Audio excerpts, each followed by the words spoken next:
Water comes in, there are dissolved minerals in it.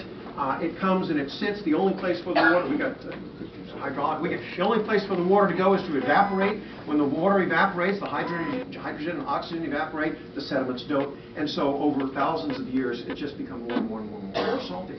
I dipped my foot in, it came out, it was covered with salt. Some of you swam, I feel sorry for you. On the other side of that, it's fun, you don't sink. You just bob right up to the water. We're going to Qumran. We're going to the Dead Sea tonight. It's a fun place because it is, it's a fun place because it's weird. And it's a fun place because of the discovery of the Dead Sea Scrolls. Got it right. The Dead Sea Scrolls. This is the copy of the Temple Scroll. One of the last major, the longest of the scrolls, and one of the last major scrolls to be acquired by the archaeologists. Dead Sea Scrolls were discovered in 1947. This is Cave 1. These are the kinds of cliffs that you have around the Dead Sea. Just huddle at the door. The Dead Sea is below sea level. You've got desert area around it. You've got cliffs that come up from it. There is a little bit of green here. Oh, I've got to use two hands. Okay. Got to use this, and I've got, if I can find it, I've got a pointer as well. Okay, here's the pointer. Don't be swayed by the green.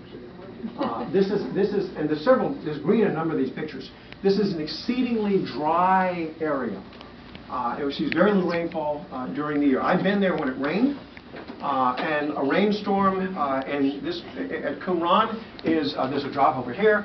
Here comes one over here. There's one over there. I'm serious. It was the strangest rain I've ever been in. So don't be deceived by the green. But you have the rocks. You have the caves. And in 1947, you had a couple of Bedouin. These are Arab shepherds, and they were taking their flocks along the Dead Sea as they do. Acid, come on. Taking the flocks, I ought to stand over here. That I wouldn't be talking to everybody. And they weren't looking for a lost goat. That's what you often hear in the stories. No, they were looking for gold.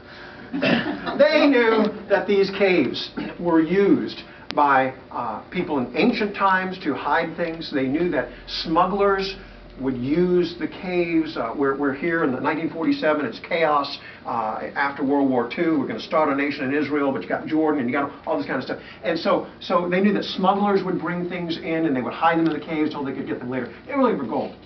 And so one of them, they had their sheep and their goats. And one of them, one evening, went and was climbing and looking in the caves for gold, and he couldn't get in gold, and couldn't get into this one, so he tossed a stone in, and he heard something break. Now, when a stone hits a rocky wall, nothing breaks. Okay, he heard something break, so he knew something was up, but it was getting too late, and it was above, and he couldn't get in. So he waited, and 2 days later, he went back. There were 3 of them, and he went in, and he found a broken jar, and he found some rolled up pieces of leather and some other pieces of leather as well. And he was so disappointed because it wasn't gold. But they ended up making some money off this anyway. He went back and told, wrong button, okay, I'm be pushing the wrong button. All right, pottery jars. These are pottery jars from Cave 1. They were sealed at the top, some of them were, and they had scrolls in them. And then you had scrolls that were not in jars at all. Here they are. Here's 2 of the 3. Later on, Muhammad ad-Dib, Muhammad the Wolf, was the youngest at the time, and he was the one who found the scrolls. He took his cousins back 2 days later. They thought he had, by that time, hidden all the gold for himself. He found the scrolls.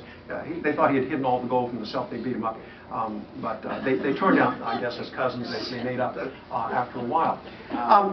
For a bit, this is going to be on the internet. I don't talk like this if I'm talking about the internet.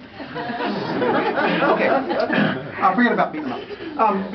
They didn't know what to do with these things. They had this wasn't what they were looking for.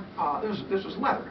This wasn't what they were looking for. So they did, they held them for a while. And they hung them up on tent pegs, and finally they said, well, it's a long, complicated story, but they knew some folks who lived in Bethlehem, and they knew some people who knew people in Bethlehem who sold antiquities.